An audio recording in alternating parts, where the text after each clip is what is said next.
YouTube, I'm back with another video that is kind of like the one I just put up, which is my books that I read in 2015, except of course by the title of this video, you would know that I will be talking about the movies that I watched in 2015. Now I'm pretty ashamed of myself. I watched 73 movies this past year, and I mean, if I didn't watch all those movies, I could have read more books, but it's a lot easier to watch movies at school than it is to read books because I have so many books to read for class, and I don't have access to books and all that stuff. So it really is a lot easier for me to watch movies. For that reason, I will not be listing all of the movies I read. I don't read movies. But you can find all the movies that I read down below. And instead in this video, I will be talking about the movies that were kind of important to me or that I really liked. So let's get started so this doesn't last for a long time. And just so you know, if you hear any background noise, that is my brother. His room is right next to mine and he's loud. So let's get started. One of the series or collection of movies that I want to talk about is Star Wars. It was my first time watching it in May, I think it was. And I made a kind of review of it, and I'll link that down below. But the whole reason that I wanted to watch those movies was because I knew that sometime in December, the 7th movie was going to come out. And so I was like, okay, I really want to watch the 7th movie because one of my favorite actors, or an actor that I really liked, was in it. And I feel like I would have enjoyed the movies no matter what. I always knew I was going to like them. It was just a matter of finding time to watch them and being able to access all of the movies. So I finally did it while I was at school, because that's what I do. I watch movies that I can't watch at home. So I really did like the Star Wars movies. I liked the original trilogy. I liked the prequels. I'm not as much of a hardcore fan as I know people can be, but I feel like I have the potential of being that hardcore because I am easily to obsess over anything. So I feel like I will be able to love these movies, and especially because of the new movie, which I did watch. And if you guys want me to do my own reaction or review on the movie, I will. Just let me know. But I really love the new movie. Oh my goodness, it was just great. I saw it twice at the movie theater, which is saying something because I don't really like to spend money on movies unless I love the movie. So yeah, I was really glad to have watched the original trilogy and the prequel trilogy, which people say are, or at least I get the feeling that most hardcore Star Wars fans do not like the prequel trilogy because of the midichlorians or whatever. I don't know. But I didn't think it was that bad. I liked the effects. I thought it was great. But out of all of the trilogies, even though we haven't gotten the new trilogy completed yet, we just have the first movie, I feel like the prequel trilogy is my least favorite of the trilogies. So there's that. Another collection of movies that I would like to talk about are the Marvel Cinematic Universe movies, so Iron Man, Thor, all of those. I watched all of them this past September, October, I think, maybe November. October, I watched them.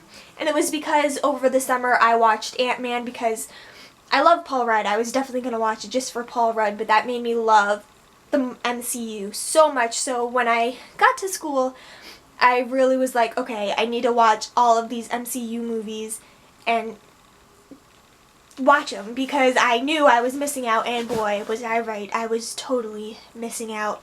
I really love them, and I'm so glad I watched them again. And I can't wait for all the movies coming out this year. There looks like so many good ones, and it just, it was a perfect time for me to watch them and binge on them, because I literally, I think, watched them in 3 days, except for Ant-Man, of course, which I saw at the movie theater, which that was another movie that I saw at the theater twice, which I guess is really crazy. I did that for 2 movies this year at the movie theater, which is insane. I don't usually do that. So some other movies that I want to talk about that don't really have any it's not a collection of movies, they're just kind of one-off movies or part of a collection, but I'm only talking about the one. So let's get started with that. So over the summer I watched 3 other movies at the movie theater, which is again something that I don't normally do because I like saving money and I'd rather wait until I can either see the movies online or I can get the DVD. But that was not the case. I went to see Pitch Perfect 2, Jurassic World, and American Ultra at the movie theater during the summer. And all 3 of those movies were really great. I knew Pitch Perfect was going to be great because I love the first one and I love the acapella singing and all that stuff, and it's hilarious. So that was a really good movie. Jurassic World, let me tell you, I was looking forward to that movie and it did not disappoint. I wanted to watch the original Jurassic Park movies beforehand, but I didn't get the chance, and maybe this year I will do it and then watch them all again, even Jurassic World, but we'll see. But I really love Jurassic World. Chris Pratt, he is amazing. He's hilarious, and just love him. He's just great. So that was another great movie. I mean, dinosaurs. Who doesn't love dinosaurs? It was a movie about dinosaurs, so again, another reason for me to love it. And then I also saw American Ultra. Yes, Ultra. Which, that was the movie that I was kind of like on the fence about watching in theaters because, I mean, it wasn't something that I really wanted to see, but my friend asked me and I was like, okay, I might as well. So I did, and it was actually surprisingly really good. I remember coming out of the movie theater like completely confused because I was like, kind of like it, but at the same time, what did I just watch? And I'm pretty sure she felt the same way as well. So, I mean, I liked it. I just don't necessarily know why I did, because there was just so much gore and holy crap. Oh, was that a movie? So the last movie that I saw at the movie theater was Mockingjay Part 2, of course, which I did another reaction review video for that, and I'll link that down below. And honestly, it was a great ending to a great movie series. And of course, it was a book series, so I knew I was going to watch it in theaters. But as far as book adaptations go, Hunger Games, except for the first movie, the entire series was great at adapting the book and capturing the real feeling of it. So it was nice that it ended so well and so perfectly and so kind of true to the book and capturing everything about it. So that was just great. It was just amazing. And it's going to be weird not having another Mockingjay or Hunger Games related movie, but it's time to move on to the next book adaptation. So we'll see what it is. The rest of these movies are just movies that I watched on Netflix or online, and they were really just random ones that just happened to turn out really well. 2 that I want to talk about that kind of left me in an existential crisis kind of state and was just like messed up my mind. My mind was completely blown. They were Men, Women, and Children and Mr. Nobody. Now, Men, Women, and Children, I'm pretty sure it came out this past year, or it came out 2014, but you didn't really hear a lot about it. But let me tell you, it is a great movie. And I think it's important for most people to watch it because it's very relevant. It's about technology and how it has such a hold on our generation and how there is kind of a generation gap, even between my generation, which we grew up without any like phones or computers really. Well, computers we did, but like shitty computers where you still had like dial-up or whatever. And then we just grew up with all these new technologies and stuff. But even between us and the generation that grew up with iPhones and that kind of stuff, there's such a huge gap. Even between my generation and my parents' generation, it's huge. So it was kind of a really, it kind of shows how technology kind of affects the different generations, and I thought it was just great. Such a great movie. Now, another kind of existential crisis giving movie was Mr. Nobody, which has Jared Leto. And again, I don't remember hearing much about it in like trailers or on TV or in magazines and stuff, but holy crap, is that a great movie. I sat and thought about life for at least like a good hour after watching it. And it's about this kid who kind of has different paths in life, and if he did something differently, each path he would get on a different path. It's kind of hard to explain, but it is a great movie how it shows that every action that you do in your life kind of dictates kind of where you're going to head in life. I didn't explain that very well, but it was just a great movie. I loved it so much. Oh, it was just so great. So great. Just 3 more movies, then I am done, I swear. Another one was Naomi and Eli's No Kiss List, which, let me tell you, I was expecting it to be like a funny movie that I can just throw on and do other stuff. No, I ended up bawling my eyes out and paying so much attention to it, so I've really had to include it because I had such low expectations for it.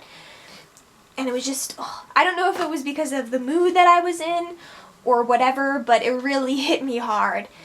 And I'm not going to give much away because I think it's nice to go into it without knowing much, because I mean that's what I did and it hit me so hard. So I'm just going to say it's a good movie if you have the chance to watch it. Even if you are going to do stuff afterward, like while you're watching, it's still a good movie and you'll end up paying full attention to it. Another movie that I kind of watched like a spur of the moment kind of thing was A League of Their Own, and it's about softball players, women softball players during World War II, I'm guessing, or it might have been Vietnam. I don't remember exactly, but it was showing how these girls started playing their own league because all the guys were fighting. And it was just a really great movie for showing girl power and showing girl athletics and that kind of stuff, which is always a great thing. And then finally, the last movie that I watched, actually in 2015, was Dumb and Dumber 2. Oh, voice crack. It was Dumb and Dumber 2, which I always grew up watching those kinds of humorous movies. My dad always watched them, and I have his humor, so I loved Dumb and Dumber growing up. And when I heard that there was a sequel coming out earlier this year, I was a bit wary because a lot of sequels like that, they're not as funny, or they're like, I have a great sense of humor. I can laugh at just about anything, but it would be something that is even more like vulgar than what even I would laugh at. And let me tell you, I can laugh at some pretty vulgar stuff, but I thought it was going to be just a horrible movie.